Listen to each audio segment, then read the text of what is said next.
आपकी पेट्रोल गाड़ी है? मेरी गाड़ी पेट्रोल, मेरे पास पेट्रोल गाड़ी भी है। अच्छा। और मेरे पास में डीजल गाड़ी। आज मार्केट में पेट्रोल की कीमत आज की डेट में कितनी होगी? देखिए, पेट्रोल की जो आपने बात की, आप सवाल जहां पूछना चाहते हैं कि 80 रुपए में 82 रुपए में पेट्रोल कैसे हो गया आज मुंबई में 100 रुपए में पेट्रोल, 97 रुपीज में। बात देखिए, ऐसा है, आप पेट्रोल की बात कर रहे हैं तो जिस तरह से सारी चीजें इंटरनेशनल लेवल पर, ग्लोबल लेवल पर बढ़ती हैं कीमतें, उसके तहत ये चलती चीजें हैं। लेकिन आप अगर बात करें अपने देश के अंदर, हमने देश में गांव गरीब किसानों को लेकर काम किया है। पेट्रोल और डीजल के दाम जो बढ़ते हैं या इसकी जो नीति है वो अंतर्राष्ट्रीय लेवल पर तय होती है। ये सबको पता है, चाहे उनकी सरकार रही हो चाहे हमारी रही हो। इसको लेकर जो आप प्रश्न उठा रहे हैं, हमेशा कोई चीज की प्रश्न जब उठते हैं उसमें एक पॉजिटिव चीज ढूंढने की प्रयास होना चाहिए। निगेटिव बात तो ये है कि आप इतनी देर से क्यों आ गए, हम बैठे थे बहुत देर। नहीं, बिल्कुल निगेटिव नहीं है। आपका सुन लीजिए, आपके ही घटक दल हैं, सुब्रमण्यम स्वामी जी कह रहे हैं कि श्री राम के देश में पेट्रोल सीता जी के नेपाल से और रावण की लंका से ज्यादा महंगा है। देखिए, ऐसा है कि अगर आज आपका देश संपन्न भी हो रहा है, देश तेजी से आगे भी बढ़ रहा है, वहां पर जिस तरह की खपत है, जो भी हमें जरूरत है, उस जरूरत के तहत, क्योंकि ये जो चीजें इंटरनेशनली आपको जिसमें आप शामिल होते हैं, अंतर्राष्ट्रीय लेवल पर जिसकी कीमतें तय होती हैं, उसमें आप और हम कुछ नहीं कर सकते। उसमें हम और आप अपने देश की जनता को कहीं ना कहीं फायदा देने के लिए सब्सिडी लाते हैं, हम अपने टैक्सेस कम करते हैं। जिस तरह से मैंने कहा कि इस बार के जो आप देखें उठाकर बजट को, हमने टैक्स बिल्कुल भी किसी पर कोई भार नहीं डाला गया, पूरे देश में कोई टैक्स नहीं बढ़ाया गया और ना किसी से कोई टैक्स के लेकर बात हुई। पेट्रोल और ये मेरे प्रश्न का जवाब नहीं है। डीजल की कीमतें इंटरनेशनल स्तर पर तय होती हैं। क्या इस बात की जानकारी 2014 में नरेंद्र मोदी को नहीं थी? क्या नरेंद्र मोदी कहते थे कि अगर पाकिस्तान में पेट्रोल 35 रुपए लीटर बिक सकता है तो भारत में पेट्रोल की कीमतें 35 रुपए लीटर क्यों नहीं हो सकती? तो क्या इस चीज की जानकारी उन्हें नहीं थी कि इंटरनेशनल स्तर पर तय होती है कीमतें? जो देश जो 14 में देश आदरणीय मोदी जी को मिला था और आज 6 वर्षों में देश जितने शिखर पर है, क्या ये देश पहले शिखर पर नहीं जा सकता? नहीं, नेपाल में कीमत नेपाल खुद थोड़े तय कर रहा है। सवाल सही किया। नेपाल में भी तो इंटरनेशनल स्तर पर ही तय हो रही है। डीजल, रसोई गैस, इन चीजों की कीमतें भी उत्कर्ष पर पहुंची हैं। जो बात आपने पूछी पेट्रोल और डीजल की दाम को लेकर आप बात जो कर रहे हैं, पेट्रोल, डीजल और रसोई गैस तीनों पेट्रोल उत्पाद। लेकिन आज आप देखें, एक एक घर रसोई पहुंचाने का काम किया किसने? नहीं, आप इससे पहले तो आप कार्ड मिलता था, वो भरा ही नहीं पाएंगे सर, सबसे मांगते थे, वो भरा ही नहीं पाएंगे। चाहिए है इस समय आज घर घर हमारा व्यक्ति खड़ा होकर आपको सिलेंडर पहुंचा इस जाता समय है। रसोई तो गैस, इसलिए आप जिस तरह पे जो प्रश्न आप कर रहे हैं उस प्रश्न का मतलब नहीं है। देश में आपको हम जो 130 करोड़ लोगों के लिए हम काम कर रहे हैं, पेट्रोल और डीजल से ज्यादा हम जरूरी समझते हैं देश के किसान संपन्न हो, देश का हमारा जो छोटा छोटा व्यापारी खुदरा है वो, और हमारी शिक्षा की जो स्तर है वो बढ़ना चाहिए।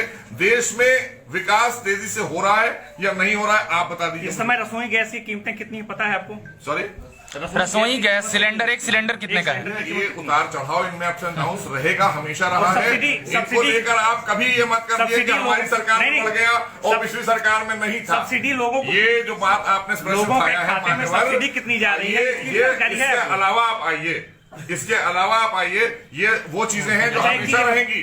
कोई भी सरकार थी, घटती और बढ़ती रही है। हमने इसीलिए देश को आगे बढ़ाने के लिए, देश के लोगों को संपन्न करने के लिए और कामों पर ध्यान दिया। जब सिलेंडर की कीमतें 600 रुपए थी तब भी लोगों के खाते में सब्सिडी, जिनको मिलती है रेयर लोगों को, उनके खाते में सब्सिडी 49 जाती थी। जब सिलेंडर की कीमतें 650 हुई तब भी 49 जाती है। जब 700 हुई तब भी 49 जाती है। इस समय 749 रुपए है, तब भी सब्सिडी सिर्फ 49 रुपए जाती है।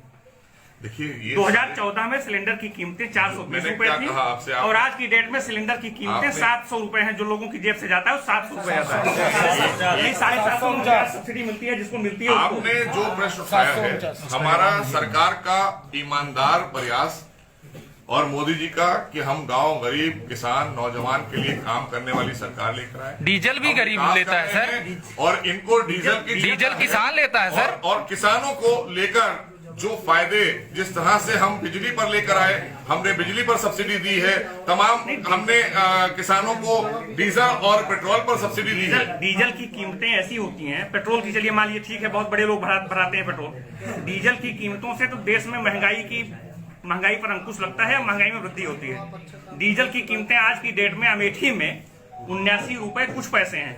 अमेठी की बात मैं कर रहा हूँ, 79 रुपए कुछ पैसे में अमेठी में डीजल मिल रहा है। ये पूरे मुझे लगता है आज तक का जो है ऐतिहासिक दिन होगा देखिए, कभी 79 रुपए फ्लक्चुएशन पार कर रहता है। गया है। आपने जो बात कही फ्लक्चुएशन रहेगा, कभी घटेगा कभी नहीं, वो बढ़ेगा। फ्लक्चुएशन- और जो बातें सरकार ने जो नीतियां बनाई हैं वो जन कल्याणी है। आपका बजट- हमारा बजट जो है आपका वो बजट जन आने के बाद कल्याणी से- है। आपका बजट आने के आपने बाद उसके से- अपार्ट एक सवाल उठाया है। आपका मैंने बजट आपको आने- सवाल का जवाब दे दिया मान्यवर। आपके सवाल का जवाब नहीं मिला सर, जवाब नहीं मिला, जवाब नहीं दिया सर। आपकी सरकार का बजट आने के बाद से डीजल पेट्रोल की कीमतों में प्रतिदिन मैंने वृद्धि कहा हो रही ये है। हमेशा ये फ्लक्चुएशन इसलिए होगा, अरे कम ये नहीं हो रहा है। ग्लोबली क्यों? होता है। नहीं, कोई खाली हाँ सर, हमारे हाँ, देश में बिल्कुल, नहीं है। बिल्कुल। ये 15 हमारे कम नहीं देश में हुआ। नहीं है। मैं ये कह रहा हूँ ये तो अगर बजट आ जाएगा 1 घंटे के बाद ऊपर नीचे होता है। नहीं सर, अगर यहाँ पर ग्लोबली होने की वजह से भारत में तेल महंगा है तो नेपाल खुद तो तय नहीं कर रहा, वहां क्यों सस्ता है? देखिए ऐसा है, आप जिस बात को कर रहे हैं सवाल, आप देश हित की सरकार पर आप प्रश्न ये लगाना चाहते हैं कि पेट्रोल और डीजल पर लाकर केंद्रित कर रहे हैं आप और विकास कार्यों को किनारे कर रहे हैं। आप खाली बायस्ड होकर एक अच्छा, सवाल पूछ एक रहे चीज- एक चीज हैं। आप मुझको आपका बताइए। एक मिनट, आपका सवाल खाली बायस्ड होकर है कि आप देश पर प्रश्न लगा रहे हैं। नहीं। और जिन लोगों के लिए आप सवाल पूछ रहे हैं उन्हीं से सवाल पूछिए कि आज किन लोगों के लिए? मैं मोटरसाइकिल से चलता हूँ, मेरे पास है, भैया, जिसके मेरी आप गाड़ी में सवाल पेट्रोल पूछ लगता रहे है। हैं, मैं आपको बता रहा हूं, उनको भी बताइए ना, उनसे भी पूछ नहीं, लीजिए। एक- जो कल नौका चला रहे थे लोग, उनसे भी सवाल पूछ आपसे- लिया आपसे कीजिए सिर्फ एक कि सवाल नाव करेंगे। कम से कम आज बनारस से लेकर प्रयागराज तक चलाने कह रहे का अवसर किसने उनको प्रदान किया है, उनसे भी सवाल पूछ अगर वो कीमतें सस्ती महंगी करने के, अगर उनके पास मादा होता महंगी सस्ती करने को, उनसे भी पूछते। कोई ऐसा है, पेट्रोल हमने भी जब हम छोटे थे तो इसी देश में पेट्रोल 30 रुपए में और हमने 35 रुपए में और 7 रुपए से शुरू किया था हमने। अगर तो पेट्रोल- ऐसा है, ये जैसे जैसे देश आगे एक- संपन्न एक- होता है ये चीजें बढ़ती एक हैं। अंतिम- और चीजों पर हम सरकार जो है वो जो ऐसी नीतियां लाती है कि वो चीजें सस्ती हो जाती एक अंतिम सवाल- तो हम बैलेंस कर चलते हैं देश हित में। कोई भी योजना लाते हैं देश हित में लाते हैं। इसलिए एक ही प्रश्न पर रुककर खाली इतनी देर बात कर लेना, अगर सर्जिकल स्ट्राइक होती है उस पर भी सवाल पूछ लिए जाते हैं कि इतना साहस कभी सेना में था किसी और सरकार नहीं, में? एक अंतिम सवाल और अगर करेंगे। होता आप तो बताइए। गलत जगह लिंक कर रहे हैं। स्ट्राइक कराने में गलत देश जगह में लिंक कर रहे हैं आप। हमें अपने लोगों को, अपने जो हमारे सेना के जवान है, सेना है, उसको संपन्न करने के लिए हमें उसके लिए भी धन का व्यवस्था मंत्री करनी जी, होती है। उसके लिए हथियारों की सुरक्षा, अभी राफेल पे सवाल उठाने वाले लोग, मंत्री जी देश हित की बात है ना। मंत्री जी एक सवाल अंतिम हम करना चाहेंगे कि अगर पेट्रोल डीजल और रसोई गैस की कीमतों में जो मूल्य वृद्धि लगातार हो रही है उस पर सवाल उठाना गलत है। नहीं, आप सवाल उठाइए, सवाल उठाइए। मैंने कहा कि इसमें फ्लक्चुएशन आएगा। पहले मेरी बात सुनिए। अगर उस पर सवाल उठाना गलत है, उस पर सवाल उठाने नहीं, का सवाल मतलब नहीं, आप बायस्ड कह रहे हैं इस सवाल उठाइए पर। आप। पूरी बात तो सुन लीजिए। अगर उस पर सवाल उठाना नकारात्मक विपक्ष का काम है तो आपकी सरकार के पहले, मतलब केंद्र में जब 2014 से पहले आपकी सरकार नहीं थी, 2014 से आपकी सरकार है, उसके पहले डीजल की कीमतों में 50 पैसे मूल्य वृद्धि होती थी तो आपकी सरकार हंगामा करती थी किसानों की कमर टूट जाएगी। पेट्रोल में मूल्य वृद्धि होती थी तो आपकी सरकार हंगामा करती थी कि लोगों की जो है लोग बर्बाद हो रहे हैं। गैस की कीमतों में 20 रुपए अगर बढ़ा दी जाती थी तो आपकी सरकार कहती थी, चूल्हा लेकर के, मिट्टी का चूल्हा लेकर कनॉट प्लेस पर बैठती थी, आपके लोग बैठते थे नेतागण, और वो कहते थे कि लोगों के घर में चूल्हा नहीं जल पाएगा।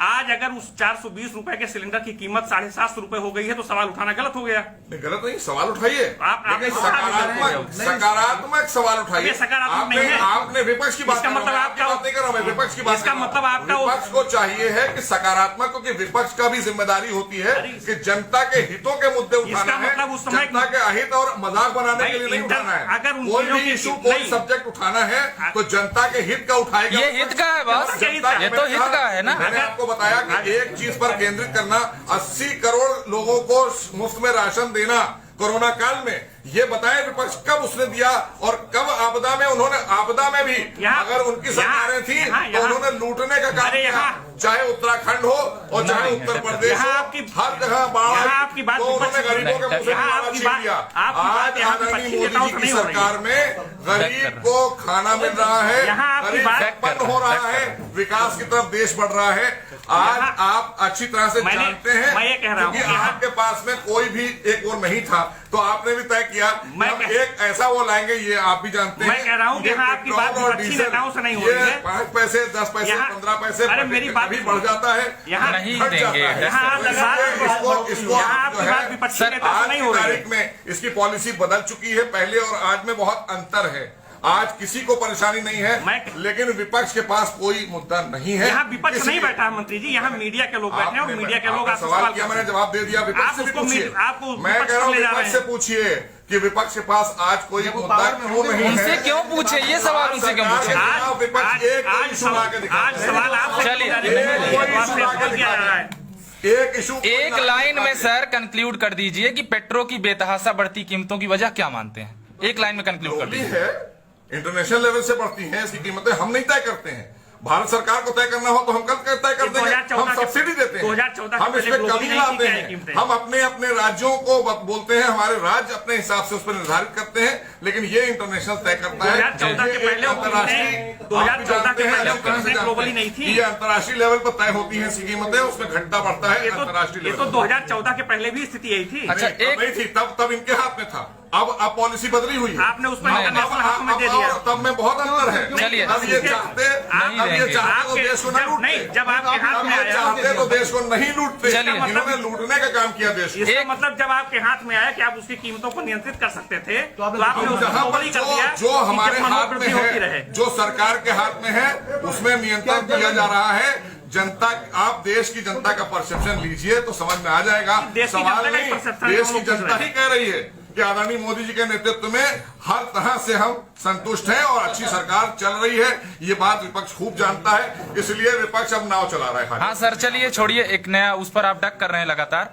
एक क्वेश्चन मैं करूंगा, आपने कहा कि अल्पसंख्यक वर्ग के लोग लगातार डेवलप हो रहे हैं, तरह तरह के उदाहरण दिए कि वहां अलीगढ़ में काम कर रहे हैं, वो कारीगरी का, जरीदोजी का काम कर रहे हैं। गुलाम नबी आजाद जी की बड़ी प्रशंसा की आखिरी दिन राज्यसभा में मोदी जी ने। गुलाम नबी आजाद जी ने कहा कि देश का मुसलमान नवयुवक देश का प्रधानमंत्री बनने का ख्वाब नहीं देख सकता है। कैसे देखते हैं इस स्टेटमेंट को? देखिए, ऐसा है कि अब ये तो गुलाम नबी आजाद जी ही बता पाएंगे आपको। हम यहाँ बैठे हैं आपके सामने, भारतीय जनता पार्टी में मैंने कोई चुनाव नहीं लड़ा था। भारतीय जनता पार्टी और हमारे संगठन ने हमको प्रदेश में मंत्री बनाकर एक जिम्मेदारी दी है और मैं अल्पसंख्यक समाज के लिए काम कर रहा हूं पिछले 4 वर्षों से, और लगातार बगैर भेदभाव के सरकार चल रही है देश में भी, और बगैर भेदभाव के सरकार चल रही है उत्तर प्रदेश में भी। यहाँ आदरणीय योगी जी मुखिया हैं हमारे, और वहां देश के प्रधानमंत्री मोदी जी मुखिया हैं, और आज यही मोदी जी हैं। आज इससे पहले किसी प्रधानमंत्री को सऊदी अरब ने अपना रत्न नहीं दिया, मोदी जी को सऊदी अरब ने अपना रत्न देकर नवाजा है। इससे साफ हो जाता है कि अल्पसंख्यकों का कहीं उत्थान और अल्पसंख्यक कहीं सुरक्षित है तो वो भाजपा की सरकार में है, यहाँ दोहन नहीं होता उसका। चलिए, धन्यवाद।